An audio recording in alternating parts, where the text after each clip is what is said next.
few moments later. Assalamualaikum warahmatullahi wabarakatuh.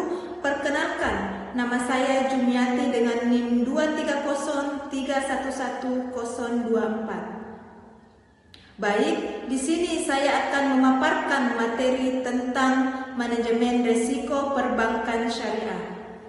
Yang pertama, manajemen risiko perbankan syariah. Manajemen risiko adalah proses identifikasi, pengukuran, pengendalian, dan pengawasan risiko yang dihadapi oleh bank dalam menjalankan operasionalnya.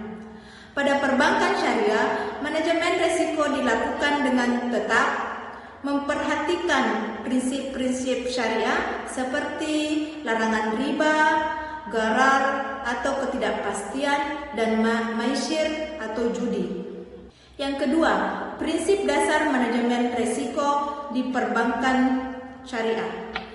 Kesesuaian dengan syariah, semua aktivitas harus sesuai dengan prinsip syariah dan mendapat persetujuan Dewan Pengawasan Syariah atau DPS.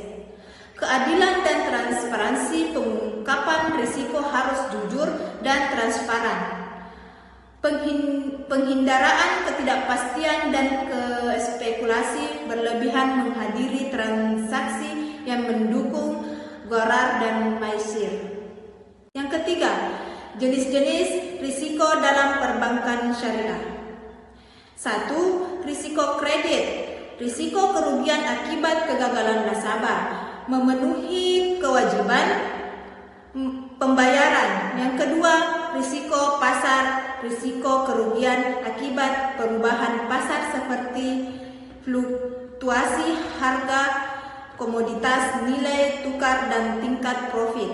Yang ketiga, risiko likuiditas. Risiko ketidakmampuan bank memenuhi kewajiban pembayaran saat jatuh tempo. Risiko operasional. Risiko kerugian akibat kegagalan sistem internal, proses sumber daya manusia, atau dari kejadian eksternal. Yang kelima, risiko syariah. Risiko kerugian akibat ketidaksesuaian produk dan aktivitas dengan prinsip syariah. 4. Tujuan manajemen risiko di bank syariah. Yang pertama, menjaga kestabilan dan keberlangsungan bank. Yang kedua, melindungi dana nasabah atau titipan dan investasi. Yang ketiga, memastikan kepatuhan terhadap prinsip syariah. Yang keempat, meminimalkan potensi kerugian. Yang kelima, meningkatkan kepercayaan publik dan regulator. Yang kelima, proses manajemen risiko. Yang pertama, identifikasi risiko, mengenali potensi risiko yang mungkin terjadi dalam aktivitas perbankan. Yang kedua, pengukuran risiko, menilai beberapa besar risiko yang dihadapi menggunakan metode kuantitatif dan kualitatif.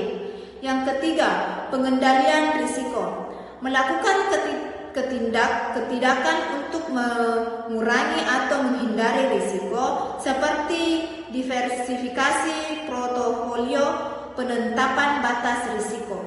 Yang keempat, pemantauan dan pelaporan, memantau risiko secara berkelanjutan dan melaporkan kepada manajemen dan Dewan Pengawasan Syariah. Yang keenam, strategi mitigasi risiko di perbankan syariah. Yang pertama, diversifikasi produk dan portofolio agar risiko terbesar dan tidak terkonsentrasi pada satu sektor. Yang kedua, penggunaan akad yang jelas dan transparan agar mengurangi risiko hukum dan syariah.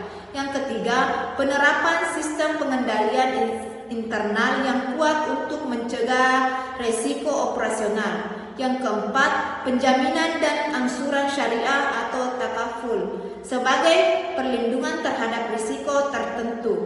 Yang kelima, pemantauan ketat terhadap kepatuhan syariah melibatkan Dewan Pengawasan Syariah secara aktif. Yang ketujuh, studi kasus. Manajemen risiko di perbankan syariah. Yang pertama, contoh pengelolaan risiko kredit dengan akad murabahah. Pengelolaan risiko likuiditas melalui investasi wakalah. Yang ketiga, pengelolaan risiko syariah melalui peran Dewan Pengawasan Syariah. 8. Contoh penerapan manajemen risiko berdasarkan akad. Yang pertama, akad murabahah atau jual beli dengan margin keuntungan risiko.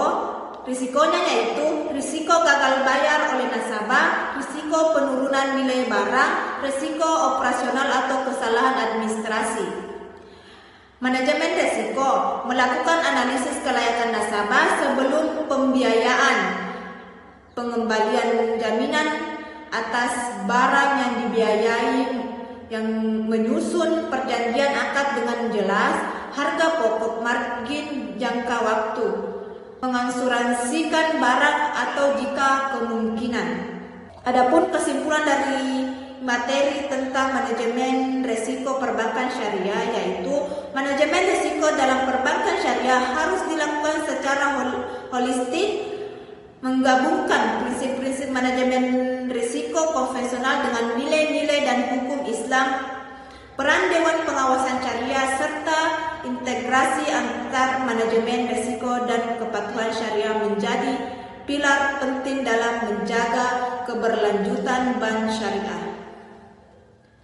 Baik, itulah tadi materi yang saya bawakan. Sekian, Assalamualaikum warahmatullahi wabarakatuh.